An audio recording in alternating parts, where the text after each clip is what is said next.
Los proyectos progresistas son proyectos de personas encantadas con el cambio, personas que hacen de la política un instrumento de transformación. Y la desconfianza en las instituciones, en los partidos, en la política, cada vez se profundiza más. Y élites dominan la economía, dominan la política, son omnipresentes en la sociedad.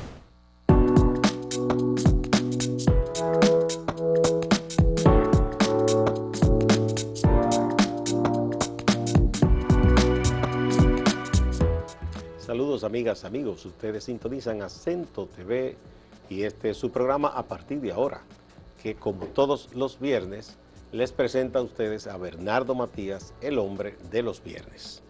Bienvenido. Bendito sea el viernes, aquí estamos, gracias a Dios, y saludamos a nuestros amigos y amigas televidentes. Bueno, ese programa anterior tuvo una gran repercusión. Mucha gente que lo vio, mucha gente que lo comentó. Sí, esos temas atraen de verdad a la gente, los temas de análisis político y sobre todo cuando están enfocados a algunos puntos sensibles. Sí, personajes también que son actores del mundo político. Pero siempre a mí me da risa, porque no me enojo ya por eso. Que la gente es muy ligera, sin detenerse a ver completo el análisis, porque usted tiene que ver las cosas completas para formarse una idea. Se disparan con cualquier opinión descalificándote o diciendo esto, lo otro. Y yo me río porque entonces uno nos acusan de estar a favor de tal litoral, otro del otro, totalmente contradictorio. Sí, tú sabes otros no entienden nada. Dentro de los comentarios hubo un colega que dijo, con estos, valga la redundancia, comentarios, se confirma y valida lo que dice el entrevistado, que en este país no hay construcción de pensamiento, es decir, ese entendió. Y vio el programa completo. Sí. Realmente yo no me siento cómodo que se opine sobre un tema nada más solo leyendo un titular y leyendo dos o tres cositas. El que se opine lo que se quiera, pero sea un poquito serio, vea los contenidos a fondo y después diga lo que usted piensa. Pero es que la gente cree. Es muy ligera, que eso, yo creo que ese es el signo de estos tiempos. La gente, sí, a eso vamos a hablar. Media frase se publica en Twitter, por ejemplo, de algo, y ya hay gente que hace una tesis doctoral de ahí. Sí, recientemente yo escuchaba a un pastor que decía, una de sus decepciones era que personas, y se refería a otros pastores, ponían una cita bíblica y 100.000, 200.000 views y comentarios. Y él u otro pastor ponía un contenido de fondo, de análisis o de una propuesta. 300, 200 views o menos, 100 views. Tiene que ver mucho la imagen, los temas, etcétera. Pero precisamente de ahí salió los contenidos del programa de hoy. Entre los comentarios que me compartieron algunos colegas, específicamente uno me desafió, que decía, tú haces análisis pero no me haces propuestas. Yo digo, tú eres uno de los que no ve los programas, porque realmente los programas nuestros terminan la mayoría de las veces con propuestas, o el análisis viene acompañado de lo alternativo. Pero yo voy a compartir algunas ideas de cuáles yo entiendo que son los grandes desafíos que tiene la sociedad dominicana en el día de hoy. Quizá no pueda meterme mucho en los cómo por el tiempo, pero sí grandes desafíos. Nosotros vivimos un escenario confuso y muy turbulento, muy hostil para las opciones progresistas en la República Dominicana. No es tan fácil construir un proyecto progresista, de avanzada, de transformación, de cambios en la sociedad. La sociedad arrastra una larga tradición de conservadurismo desde su propia fundación, ha estado dominada por el conservadurismo y no ha habido ruptura con ese conservadurismo y en esta época se ha consolidado más. Entonces, eso hace muy complejo y muy difícil, muy turbulento, construcción de proyectos progresistas, pero hay que seguir apostando a un proyecto progresista en la sociedad dominicana. A eso se agrega lo que hemos visto en varios programas, tanto la Gallup como Latino Barómetro, que habla de una falta de encanto por la política. Los proyectos progresistas son proyectos de personas encantadas con el cambio, con la transformación. Son personas que hacen de la política un instrumento de transformación. Aquí cada vez más lo que se incentiva es la búsqueda individual para resolver los problemas, tanto de la clase media como de los pobres. Compartía con Pedro Luis Castellano, a quien le enviamos un saludo. Que nos ve siempre, doctor Castellanos. Y me retroalimenta bastante. Parte de las cosas que voy a empezar a compartir son estas. Y también él me motivó a seguir profundizando en estos temas. Hay una consigna de sálvese quien pueda en este momento. Tú ves que hay un problema de agua en el barrio y cada quien anda buscando una bombita. Una bombita ladrona. Ladrona o anda, mete un tanque en su camionetica, si la tiene, y anda buscando dónde hay agua. Pero no hay una configuración social, organizacional para luchar por el agua. Cada quien se la busca. Entonces, sálvese quien pueda. Nosotros vivimos un contexto de democracia fallida. Cándido Mercedes ha hablado en varias ocasiones de esa democracia fallida, donde la participación social es de baja intensidad. Y cuando hay una participación social en crisis, los proyectos progresistas también se hacen difíciles. Los sociólogos acuñaron una expresión que decían que la sociedad estaba desmovilizada. ¿Usted está de acuerdo con ese concepto? Sí, claro, pero se ve en términos el último movimiento importante, significativo, fue lo de Marcha Verde, y después de eso hemos tenido un letargo, igual que el 4% y después hubo un letargo, pero a nivel de tejido social, a nivel ciudadano, hay un tema de crisis, de participación y de movilización social. Y esto tiene que ver con el capital social, que cada vez más, que gradualmente se desvanece el capital social. Y hay un predominio de la desconfianza.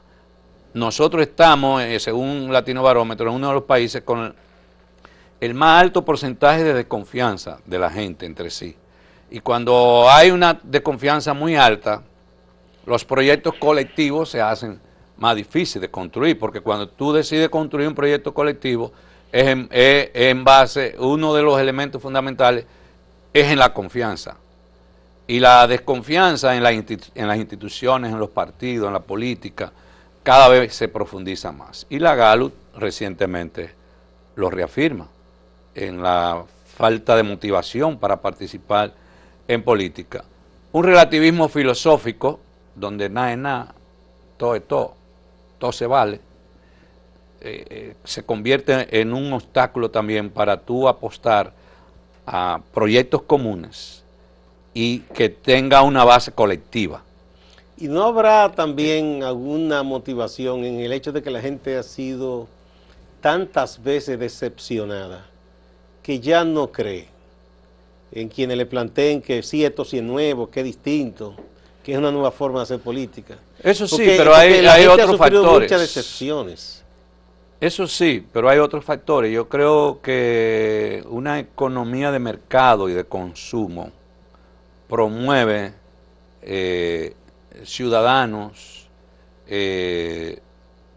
más orientados hacia el individualismo, más orientados a la búsqueda de ingresos para insertarse en esa sociedad del consumo. Yo pienso que a eso se agrega también que los liderazgos históricos en nuestro país no se han renovado, tampoco se trabajó para construir un relevo, un legado, dejar un legado en términos de liderazgo. Hay una múltiples variables, donde lo que tú dices es una de ellas, algunos de los elementos que yo planteo, pero yo creo que el tema de una economía de mercado intensa como la que nosotros vivimos, impacta negativamente en términos de los tejidos sociales. Y sobre todo, vivimos una sociedad que arrastra una crisis de liderazgo y de deterioro ético e ideológico Bien. del sistema político. Vamos en a poner nuestro un país. puntito ahí y vamos a la primera pausa.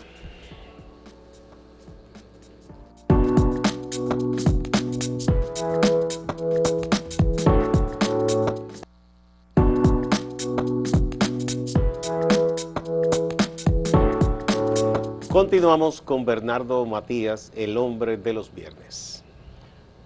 Te voy a leer un texto, un párrafo del informe de Jacques Attali en el 2010. ¿Recuerda ese informe? Sí, que generó un gran debate. Dice ese informe, a propósito de lo que tú estás diciendo, cuando el cuerpo social no ha aprovechado el impulso económico, no se ha aprovechado el impulso económico en términos sociales, con un desempleo endémico, el desempleo contribuye al individualismo y a la búsqueda. Y a la desesperación. La gente tiene que resolver. Un mercado informal considerable, una política de salud pública poco eficaz y una criminalidad en aumento. El pueblo dominicano tiene un sentimiento de abandono. Eso fue en 2010. 2010. Pero casi igual. Que lo lleva al individualismo social. Este país cambia poco porque ya pero porque hay un tema de crisis de liderazgo en la sociedad. Y cuando hablo de crisis de liderazgo es de conducción, de un liderazgo que se comprometa realmente con el cambio y las grandes transformaciones y esté dispuesto a dejar el cuero, como decimos en nuestro país. Y la desconfianza en las instituciones nacionales, dice ese informe. Entonces, ¿hacia dónde caminar? Estas son algunas propuestas que nosotros tenemos, pero que no necesariamente son excluyentes de otras, sino son temas. Qué curioso, porque son temas yo recuerdo que el gobierno en ese momento le dio mucha importancia y creo a que ese la informe, claro. Pero no le hizo caso. No, porque lo contrató al experto y después... Sí.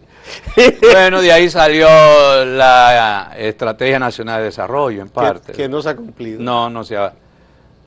¿Hacia dónde nosotros debemos avanzar como sociedad? Un nuevo liderazgo y una recomposición de lo político. Eso es de urgencia en nuestro país. Un liderazgo comprometido con la transformación social y una nueva ética, que sea creíble, capaz de caminar el camino que nadie ha querido caminar. ¿Cuál es ese camino? Romper la tradición dominante de las élites. Esta es una sociedad atrapada por las élites, por un grupo, por una minoría, que decide quién gana unas elecciones y quién no. Y dentro de eso entra también Estados Unidos como determinante. Esa élite domina la economía, domina la política. De presión. Sí, pero las élites dominan la economía, dominan la política, son omnipresentes en la sociedad. Y a ponerse en el centro,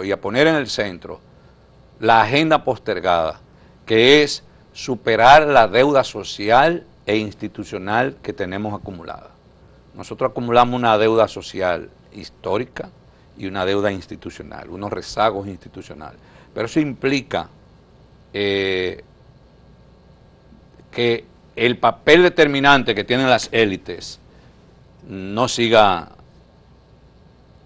dominando la agenda de cambio en la sociedad dominicana. Yo creo que nosotros debemos trillar el camino de una recomposición de las fuerzas políticas, donde lo mejor de cada partido esté dispuesto a trillar el camino, como hablábamos Pedro Luis Castellano y yo, un poco poético, el camino hacia la tierra prometida, una tierra que emane leche y miel. ¿Y de qué estamos hablando? De una sociedad más redistributiva, de una sociedad donde el crecimiento económico, la riqueza, se reparta y se distribuya de manera más equitativa, más igualitaria. Eso es urgente en la sociedad dominicana. Y tenemos que pasar por una refundación de los partidos políticos en República Dominicana, construir nuevos modelos de partidos y un nuevo sistema electoral que elimine la influencia del clientelismo político y del transfugismo. Y del rentismo. Y sobre todo el rentismo, la política como fuente de acumulación originaria de capital. Negocio, yo invierto para que tú ganes y después me tienes que devolver. Que eso es tan malo como el como el clientelismo, el comprar los votos. Y eso pasa por una reforma institucional del Estado, que brinde a lo público lo que se llama, donde se logre el valor de lo público. ¿Y qué es el valor agregado de lo público? Servicio de calidad y alta satisfacción del ciudadano con esos servicios. Pero que también brinde a lo público de la influencia del narcotráfico, del sector privado y de la corrupción. Es decir, una reforma institucional profunda es urgente. Digamos que es un ideal, porque influencia siempre habrá. Yo siempre estoy hablando de influencia determinante, dominante, sí, no, donde las políticas sociales, la es política como los económica, sistemas bancarios, están las famosas, estos protocolos de, no me acuerdo el nombre de la ciudad en que se aprobó todo eso, ¿no? Y los países incluso más avanzados que han prácticamente blindado su sistema bancario, y siempre aparece un banquero. Claro, siempre va a aparecer, pero no que esa sea la cultura. Claro, que después hay consecuencias. Claro, pero no que esa sea la cultura. Igual que en China, quien comete corrupción lo fusilan, y hay gente que se atreve como quiera. Pero viéndolo, fusilándolo, eso está pensando cómo va a robar, porque hay otro tema de fondo antropológico, hasta espirituales, detrás de todos estos puntos. Nosotros necesitamos recuperar el social del país. ¿El qué? El capital social.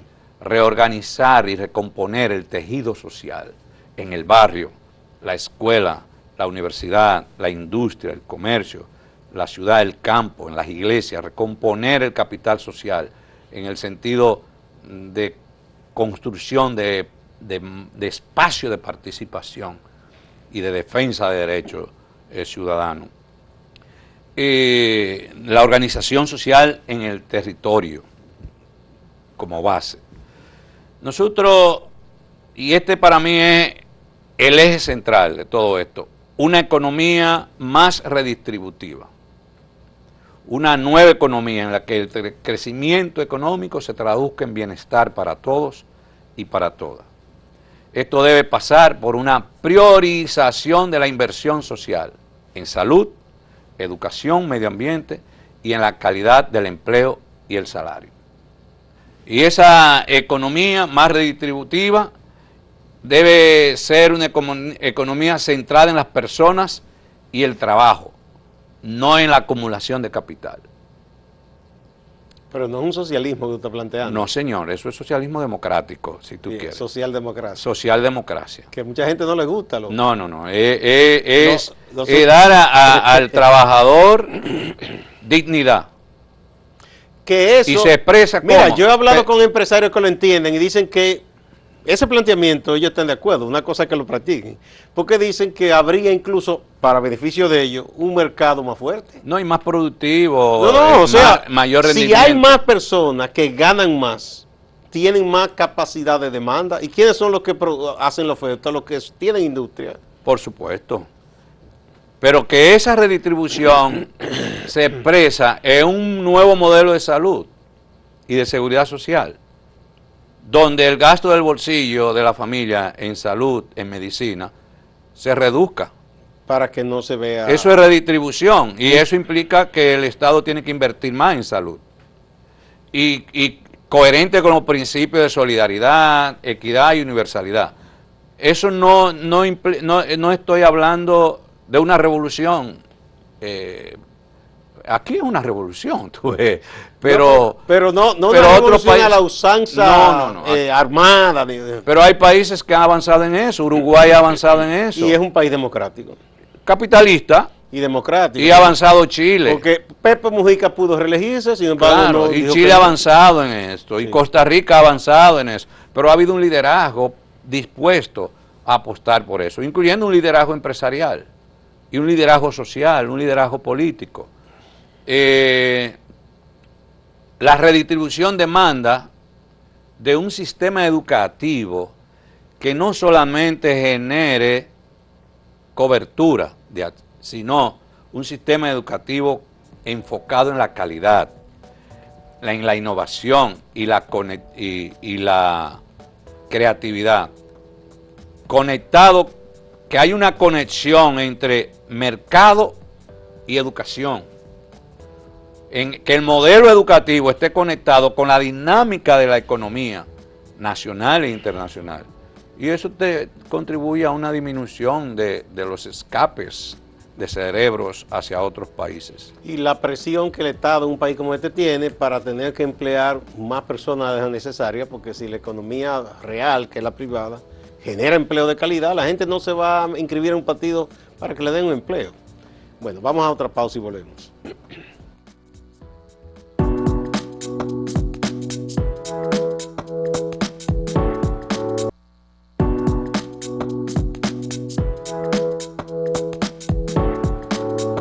Bernardo Matías, el hombre de los viernes.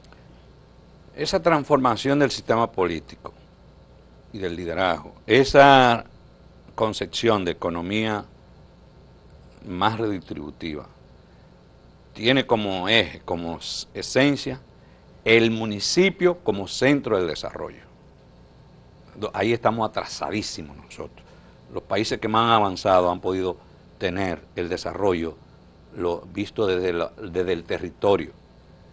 Y eso implica una ruptura con el presidencialismo y el centralismo y la concentración en las grandes ciudades. Y romper con las desigualdades regionales y territoriales que arrastra este país.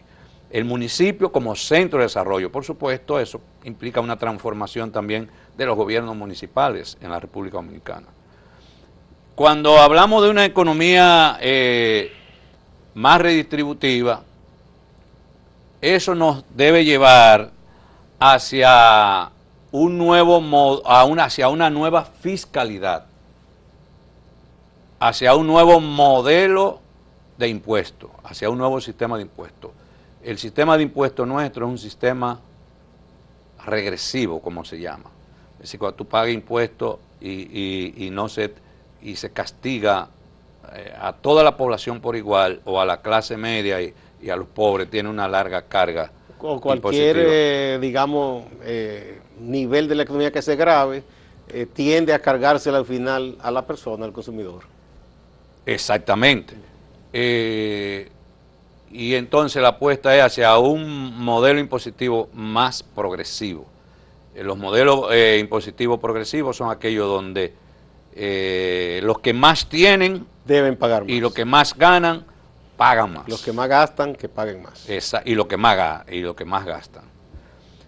Es importante que la República Dominicana haga una transformación de su modelo económico para lograr romper con la vulnerabilidad que tiene nuestro modelo económico. Es un modelo económico muy centrado en el consumo y no en la producción.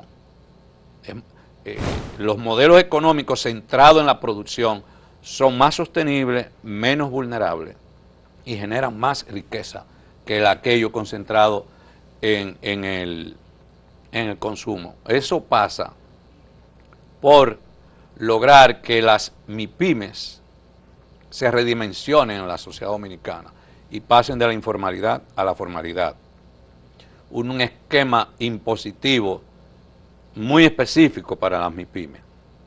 La mayoría de las MIPYMES están fuera de la formalidad. Se ha discutido mucho lo de crear un impuesto único para empezar a formalizarlas. Que ese impuesto único abarque todas las obligaciones de seguridad social, impuestos sobre la renta. Yo estoy de acuerdo. Eso se ha planteado, sí. No sé qué pasa, no se avanza ya en eso. otros países Sí. Aquí de hecho creo que hay proyectos ya preparados para eso. Nosotros tenemos un superávit de proyectos. Tenemos almacenes llenos. Sí, aquí un problema de ejecución. No se hace. Nada de lo que yo estoy diciendo aquí hoy no es nuevo. No, nada. Son pinceladas. Pues si el informe Atali fue del 2010. Promover una cultura de paz en la sociedad dominicana. Esta es una sociedad que cada vez más nos estamos volviendo cada vez más violentos entre nosotros mismos. En la familia y en el barrio, en el entorno urbano, rural, cada vez somos más violentos, hasta para conducir. Tenemos... usted se expone a cualquier cosa manejando aquí en el Gran Santo Domingo. Y cualquier proyecto, estrategia de seguridad ciudadana tiene que tener como centro a la comunidad y la reorganización del territorio. La inseguridad ciudadana se genera en el territorio. y se genera en los espacios donde vive gente. Y la gente, en alianza con las instituciones del Estado y las organizaciones sociales, deben de ser entes fundamentales en garantizar mayor seguridad ciudadana. Hay un último punto, se me quedan otros, pero nada. La gente lo verá en extenso sí, en la publicación. Que es una nueva política migratoria, un tema fundamental. Es descubrir mediante la regulación y el control, descubrir mediante la regulación y el control las potencialidades que tienen los movimientos migratorios en una sociedad. Las sociedades más inteligentes y más en desarrollo han descubierto que la migración tiene potencialidades sociales, económicas, culturales que pueden ser aprovechadas para el desarrollo de esas sociedades. Es un nuevo concepto, un nuevo enfoque de lo que es las potencialidades de las migraciones. Bien.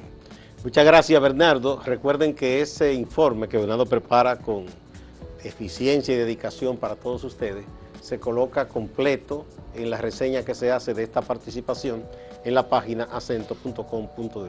Hasta el próximo viernes.